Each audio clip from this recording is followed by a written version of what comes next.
Babylon 5. ಜೈಲಿನಲ್ಲಿರುವಂತಹ ನಟ ದರ್ಶನ್ ನೋಡಲಿಕ್ಕೆ ಅವರ ಪತ್ನಿ ವಿಜಯಲಕ್ಷ್ಮಿ ಅವರು ಪರಪ್ಪನ ಅಗ್ರಹಾರಕ್ಕೆ ಆಗಮಿಸಿದ್ದಾರೆ. ಜೊತೆಗೆ ಅವರ ಸಹೋದರ ತಮ್ಮ ದಿನಕರ್ ತೂಗುದೀಪ್ ಕೂಡ ಬಂದಿದ್ದಾರೆ. ಈಗ ಅವರ ಪತ್ನಿ ವಿಜಯಲಕ್ಷ್ಮಿ 4ನೇ ಬಾರಿ ಇದು ಭೇಟಿ ಕೊಡೋದು. ಜೊತೆಗೆ ದಿನಕರ್ ತೂಗುದೀಪ್ ಮೊನ್ನೆ ಅವ್ರ ತಾಯಿಯವ್ರ ಜೊತೆಗೆ ಬಂದಿದ್ದರು. ಮೀನಾ ಅವ್ರ ತಾಯಿಯವರು, ದಿನಕರು, ವಿನೀಶು, ವಿಜಯಲಕ್ಷ್ಮಿ ಕುಟುಂಬಸ್ಥರು ಮೊನ್ನೆ ಹೋಗಿದ್ದರು. ಈಗ ದಿನಕರ್ ಮತ್ತೆ ಬಂದಿದ್ದಾರೆ. ಒಂದೇ ಕಾರಿನಲ್ಲಿ ಜೈಲಿಗೆ ಆಗಮಿಸಿದ್ರು ವಿಜಯಲಕ್ಷ್ಮಿ ಹಾಗೆ ದಿನಕರ್ ತೂಗುದೀಪ್. ಬ್ಯಾಗಿನಲ್ಲಿ ದರ್ಶನ್ಗಾಗಿ ಹಲವು ವಸ್ತುಗಳನ್ನು ಕೊಂಡೊಯ್ದಿದ್ದಾರೆ ಕುಟುಂಬದವರು. ಸ್ನ್ಯಾಕ್ಸು, ಡ್ರೈ ಫ್ರೂಟ್ಸು, ಹಣ್ಣು, ತಿನ್ನಲಿಕ್ಕೆ ಅಷ್ಟೇ, ಊಟಕ್ಕೆ ವ್ಯವಸ್ಥೆ ಇಲ್ಲ. ಯಾಕಂದರೆ 18ಕ್ಕೆ ಬರುತ್ತೆ ಅರ್ಜಿ, ಅದು ಊಟದ ಒಂದು ವಿಚಾರಣೆ, ಮನೆ ಊಟದ್ದು. ಹಾಗಾಗಿ ಈಗ ದರ್ಶನ್ ಫುಲ್ ಸೊರಗೆ ಹೋಗಿಬಿಟ್ಟಿದ್ದಾರೆ. 10 kg ಇಳಿದಿದ್ದಾರಂತೆ. ಮಾನಸಿಕವಾಗಿ ಬಹಳ ನೊಂದಿದ್ದಾರೆ.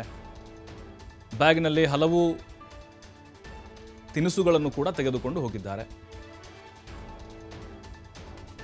ಅವರ ಆರೋಗ್ಯವನ್ನು ಕೂಡ ಪತ್ನಿ ವಿಜಯಲಕ್ಷ್ಮಿ ವಿಚಾರಿಸಿದ್ದಾರೆ. ಯಾಕಂದರೆ ದರ್ಶನ್ ನೋಡಿ ಐಷಾರಾಮಿ ಜೀವನ ನಡೆಸ್ತಾ ಇದ್ದಂಥವ್ರು. ಹೈಫೈ ಲೈಫ್ ಅವ್ರದ್ದು. ಏನು ಕೇಳ್ತಿರೋದೆ, ಏನು ಮೂಡ್ತಿರೋದೆ, ಒಳ್ಳೆಯ ಪ್ರೋಟೀನು ಎಲ್ಲ ಸಿಗ್ತಾ ಇತ್ತು. ಅಂದರೆ ಆ ರೀತಿ ಅವ್ರದ್ದು ವ್ಯವಸ್ಥೆ ಇತ್ತು. ಮತ್ತು ಮಾಂಸಾಹಾರ ಏನು ನಾನ್ ವೆಜ್ ಎಲ್ಲ ತಿಂತಾಯಿದ್ರು. ಅಲ್ಲೇನು ಸಿಗ್ತಾ ಇಲ್ಲ, ಈಗ ಅಲ್ಲೇನು ಕೊಡೋದು ಇಲ್ಲ ಕೂಡ. ಹಾಗಾಗಿ ಈಗ ಅವ್ರ ಕುಟುಂಬಸ್ಥರು ಬರುವಾಗ ಏನೇನು ಬೇಕೋ ಅದನ್ನು ತಂದು ಕೊಡ್ತಾ ಇದ್ದಾರೆ. ಊಟಕ್ಕೆ ಮಾತ್ರ ಅವಕಾಶ ಇಲ್ಲ ಅಲ್ಲಿ. ಮತ್ತು ದರ್ಶನ್ ಅವರ ತಮ್ಮ ಏನಿದ್ದಾರೆ ದಿನಕರ್ ತೂಗುದೀಪ್ ಅವ್ರು ನೋಡಿ ಭಾವುಕರಾಗ್ಬಿಟ್ರು, ತಬ್ಕೊಂಡ್ಬಿಟ್ರು ತಮ್ಮನ್ನು. ಯಾಕೆಂದರೆ ಬಹಳ ವರ್ಷಗಳಾಯಿತು ಅವರಿಂದ ಅಂತರ ಕಾಯ್ದುಕೊಂಡಿದ್ದಾರೆ. ಒಟ್ಟಿಗೆ ಇಲ್ಲ ಅವರು.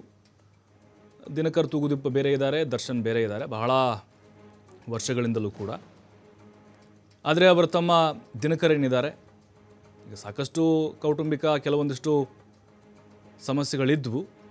ಅದೆಲ್ಲವನ್ನೂ ಕೂಡ ಆಚೆಗಿಟ್ಟು ಅವರ ಸಹೋದರನ ನೋಡಲಿಕ್ಕೆ ಪರಪ್ಪನ ಅಗ್ರಹಾರ ಜೈಲಿಗೆ ಬಂದಿದ್ದಾರೆ. ಒಂದೇ ಕಾರ್ನಲ್ಲಿ ಬಂದರು ದಿನಕರ್ ಹಾಗೆ ವಿಜಯಲಕ್ಷ್ಮಿಯವರು. ಕೆಲವೊಂದಿಷ್ಟು ಥಿಂಗ್ಸ್ಗಳನ್ನು ಬ್ಯಾಗಲ್ಲಿ ತೆಗೆದುಕೊಂಡು ಬಂದಿದ್ದರು. ಅದು ಬಟ್ಟೆ ಬರೆ ಆಗಿರಬಹುದು, ಅದರ ಜೊತೆಗೆ ಬೆಡ್ಶೀಟ್ ಆಗಿರ್ಬೋದು. ಯಾಕಂದರೆ ಅವ್ರಿಗೆ ಅಲ್ಲಿ ಇರೋಕ್ಕಾಗ್ತಾ ಇಲ್ಲ, ಸರಿಯಾಗಿ ನಿದ್ರೆ ಇಲ್ಲ, ಊಟ ಇಲ್ಲ, ನೆಮ್ಮದಿ ಇಲ್ಲ. ಅವ್ರ ಕೈಯೇ ದಿಂಬು, ನೆಲನೇ ಹಾಸಿಗೆ ಆಗಿಬಿಟ್ಟಿತ್ತು.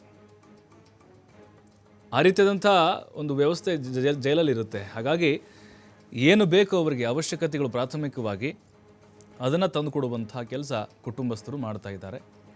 ಬಟ್ ಈಗ ವಿಜಯಲಕ್ಷ್ಮಿಯವರು ನೋಡಿ ತಮ್ಮ ಗಂಡ ದರ್ಶನ್ ಅವ್ರಿಗೋಸ್ಕರ ಕಾನೂನಾತ್ಮಕವಾಗಿ ಅವರು ವಕೀಲರನ್ನ ಭೇಟಿ ಮಾಡೋದು, ಅದ್ರ ಬಗ್ಗೆ ಚರ್ಚೆ ನಡೀತಾನೇ ಇದೆ ಒಂದು ಹಂತದಲ್ಲಿ.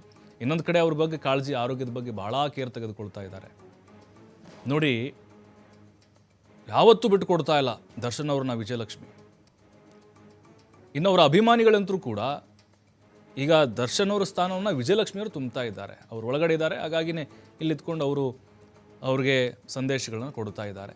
ಇನ್ನು ದಿನಕರು ಕೂಡ ಅಷ್ಟೇ, ಅಣ್ಣ ನೋಡಿ ಅವರು ಕೂಡ ಕೆಲ ಕಾಲ ಭಾವುಕರಾಗಿದ್ದರು.